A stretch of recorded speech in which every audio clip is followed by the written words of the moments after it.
আমাদের প্রিয় নবী হযরত মুহাম্মদ সাল্লাল্লাহু আলাইহি ওয়াসাল্লামের একজন কালো সাহাবী ছিল। সকল সাহাবীদের মধ্যে সেই সবচেয়ে বেশি কালো, কিন্তু নবীজির ভালোবাসায় যারা জীবন দিতে প্রস্তুত সেই সাহাবীও তাদের মধ্যে একজন। প্রিয় নবীও তাকে অনেক ভালোবাসতেন। একদিন সেই কালো সাহাবীকে নবীজি বললেন, তুমি সারাক্ষণ আমার সাথেই থাকো, তাই আমি তোমার কাছে কিছু কথা জানতে চাই। তখন সাহাবী নবীজির কাছে মাথা নিচু করে বলল, হুজুর, আমার জান হাজির আপনার জন্য, আপনি শুধু বলুন কি জানতে চান। তখন নবীজি বলল, তোমার বিয়ের সময় হয়েছে, তুমি কি প্রস্তুত?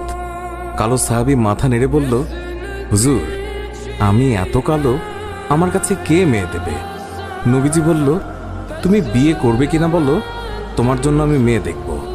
এই কথা শুনে কালো সাহাবী খুশিতে কেঁদে ফেলল আর বলল, হুজুর, আপনি আমার জন্য মেয়ে দেখবেন, আমার কাছে এর থেকে বড় পাওয়ার কি হতে পারে? তখন নবীজি একটি পত্র লিখলেন আর তা কালো সাহাবীর হাতে দিয়ে বললেন, এই পত্রটি নগরীর বড় বাড়িতে গিয়ে উত্তর জেনে তারপর আমার কাছে আসবে। কিন্তু কালো সাহাবী জানে না এর ভেতরে কি লেখা ছিল।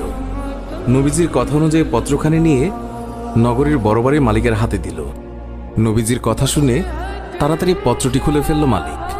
তার মধ্যে লেখা আছে, আসসালামু আলাইকুম, আমি মুহাম্মদুর রাসূলুল্লাহ সাল্লাল্লাহু আলাইহি ওয়াসাল্লাম আপনার কাছে আমার কালো সাহাবীর জন্য আপনার মেয়ের বিয়ের প্রস্তাব করলাম।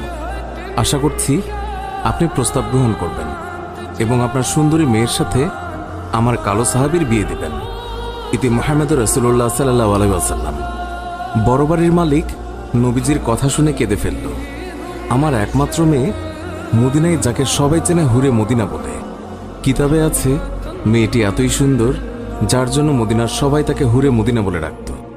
আমি এখন কি করি? নবীজি বলেছেন, এটাই অনেক আনন্দের কথা, কিন্তু ছেলেটি যে অনেক কালো। বিভিন্ন চিন্তায় মালিক চিন্তিত। কালো সাহাবী বলল, নবীজি কি লিখেছেন? আমাকে বলেছে উত্তর নিয়ে যেতে। মালিক বললেন, নবীজি বলেছেন তোমার সাথে আমার মেয়েকে বিয়ে দেওয়ার জন্য। তখন মালিক সাহাবীকে বললেন, বাবা, তুমি এখন যাও, নবীজিকে গিয়ে বলবে আমার মেয়ের সাথে পরামর্শ করে উত্তর পাঠিয়ে দেব। তখন নবীজির কালো সাহাবী মন খারাপ করে ফিরে যাচ্ছিল।